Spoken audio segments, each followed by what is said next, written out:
नमस्कार, प्रदास कॉर्नरमध्ये आपल्या सगळ्यांचं स्वागत। आज आपण उन्हाळी वाळवणातील प्रकार बाजरीच्या खारोड्यांची रेसिपी पाहणार आहोत। खूप छान खुसखुशीत होतात या खारोड्या। जेवताना तोंडी लावण्यासाठी आपण ह्या तळून घेऊ शकतो किंवा अशाच तळून सुद्धा खाऊ शकतो। छान लागतात, एकदम मस्त खुसखुशीत होतात। चला तर मग कृतीला सुरुवात करूया। अर्धा किलोच्या प्रमाणामध्ये मी इथे बाजरीच्या खारोड्या बनवणार आहे। तर इथे अर्धा किलो बाजरी निवडून घ्यायची आणि स्वच्छ धुवून घ्यायची आहे। 10 ते 12 तास मी इथे बाजरी छानपैकी भिजवून घेतलेली आहे। बघा, बाजरी छान भिजली आहे। आता याच्यातलं पाणी काढून घ्यायचं आहे बाजरीतलं आपल्याला।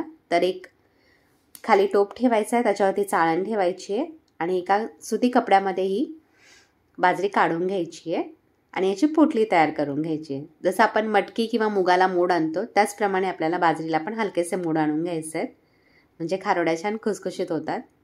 हे बघा, असंच ठेवायचं, याच्यामध्ये एक्स्ट्राचं पाणी खाली निथळून जातं आणि बाजरीला मोडही खूप छान येतात। मी रात्रभर ठेवली होती, याला छान मोड आलेले आहेत। हे बघा, आता एका प्लेटमध्ये काढून घेते मोठ्याशा। आता मिक्सरच्या भांड्यामध्ये हे घालायचं आहे आणि वाटून घ्यायचं आहे आपल्याला। मी 3 ते 4 बॅचेसमध्ये थोडं थोडं करून हे वाटून घेते। थोडंसं जाडसरच वाटायचं आहे। हे बघा, असं रवाळ वाटलेलं आहे, एकदम फाईन पीठ केलेलं नाही आहे, याचं थोडंसं जाडसरच केलेलं आहे। तर सगळी बाजरी मी याच प्रकारे वाटून घेतलेली आहे। चाळून घ्यायची गरज नाही, असंच नुसतं थोडंसं रवाळ वाटून घेतलं तरी चालतं। खूप जास्त जाडसर वाटायचं नाही आहे फक्त, आणि एकदम पीठही करायचं नाही आहे। आता एक वाटण तयार करून घेऊया। तर 8-10 हिरव्या मिरच्या घेतलेल्या आहेत आणि 2 मोठे लसणाच्या कांड्या घ्यायच्या आहेत। जवळजवळ 40-50 लसणाच्या पाकळ्या आहेत आणि 2 चमचे जिरं घालायचं आहे आणि हे जाडसर वाटून घ्यायचं आहे मिक्सरमध्ये। हे बघा, आता पाणी गरम करायला ठेवायचं आहे। मी इथे जवळजवळ 8 कप पाणी गरम करायला ठेवलेलं आहे। पाण्याला छान उकळी आली आहे। आता याच्यातलं 1 कप पाणी मी बाजूला काढून ठेवते, गरज लागली तर आपण ते घालणार आहोत। आता मीठ घालून घ्यायचं आहे, जवळजवळ 1.5 चमचा मीठ मी इथे घातलेलं आहे। मिक्स करून घ्यायचं आहे। जे वाटण आपण तयार करून घेतलं आहे ते घालून घ्यायचं आहे आणि पाण्याला छान उकळी येऊ द्यायची आहे। गॅस मोठा ठेवायचा आहे आता उकळी येईपर्यंत।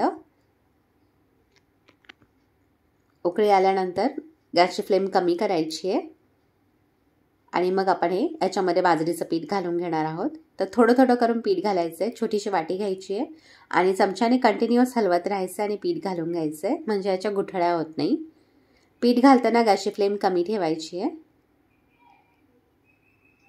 हे बघा, थोडं थोडं करून याच्यामध्ये पीठ घालून घ्यायचं आणि कंटिन्युअस हलवायचं आहे सुरुवातीला। याच्यातल्या सगळ्या गाठी ज्या होतात त्या मोडून काढायच्या आहेत। मी ते सगळं पीठ घालून घेतलेलं आहे। आता गॅसची फ्लेम मीडियम टू लो ठेवायची आहे आणि 20 ते 25 मिनटं आपण हे छानपैकी शिजवून घेणार आहोत। छान घट्ट होईपर्यंत शिजवून घ्यायचं आहे। हे बघा, मी इथे एक्स्ट्राचं पाणी घातलेलं नाही आहे, एवढ्या पाण्यातच झालेलं आहे। जवळजवळ मी 7 कप पाणी यूज केलेलं आहे। हे पीठ आता घट्टच होत आलेलं आहे। आता याच्यामध्ये 4-5 चमचे सफेद तीळ घालून घ्यायचे आहेत आणि थोडीशी कोथिंबीर घालायची आहे, टेस्ट छान येते। मिक्स करून घ्यायचं आहे।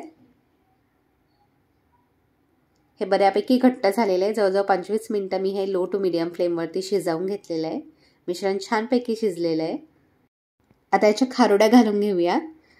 तर एका प्लेटमध्ये काढून घ्यायचं आहे थोडं थोडं पीठ आणि थंड करून घ्यायचं आहे। मग याचं जसं सांडगे आपण बनवतो त्याचप्रमाणे खारोड्या बनवून घ्यायच्या आहेत।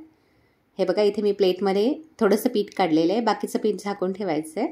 मी इथे प्लेटमध्येच खारोड्या बनवून घेणार आहे, प्लेटमध्येच सुकवणार आहे। आपण जर प्लास्टिकच्या शीटवर सुकवणार असाल उन्हामध्ये, त्या प्लास्टिकच्या शीटवरती डायरेक्ट घालून घ्या। मी असं प्लेटमध्येच घालून घेणार आहे। तर हे बघा, जसे आपण सांडगे बनवतो त्याप्रमाणे खारोड्या बनवून घ्यायच्या आहेत। हे बघा, चिकटत असेल तर हाताला थोडंसं पाणी लावायचं आहे। मला इथे गरज लागली नाही आहे, डायरेक्ट मी घालून घेतलेलं आहे। हे बघा, 4 ते 5 प्लेटमध्ये मी ह्या खारोड्या अशा घालून घेतलेल्या आहेत। त्या आता उन्हामध्ये 2 दिवस छान सुकवून घेतल्या आहेत, एकदम खडखडीत अशा वाळवून घेतलेल्या आहेत। हे बघा, एकदम छान ड्राय झालेल्या आहेत, वर्षभर छान टिकून राहतात, वाळवून व्यवस्थित घ्यायच्या आहेत। आता तेल गरम करायचं आहे, थोड्याशा खारोड्या याच्यामध्ये घालायच्या आहेत आणि लो टू मीडियम फ्लेमवरती तळून घ्यायच्या आहेत, हलकासा गोल्डन ब्राऊन कलर येईपर्यंत आणि छान क्रिस्पी होईपर्यंत। हे बघा, मस्त डाळ भात किंवा खिचडी भात बनवला का त्याच्यावर तोंडी लावण्यासाठी खूप छान लागतात, किंवा अशाच तळूनसुद्धा आपण खाऊ शकतो। तर नक्की या पद्धतीने बाजरीचे खारोडे बनवून पहा आणि मला कमेंट बॉक्समध्ये आपले रिप्लाय नक्की कळवा। आणि माझा व्हिडिओ आपल्याला आवडला तर चॅनलला लाईक, शेअर आणि सबस्क्राईब करा। हा व्हिडिओ पाहिल्याबद्दल आपल्या सगळ्यांचे खूप खूप धन्यवाद. पुन्हा भेटूया अशाच एका नवीन व्हिडिओमध्ये.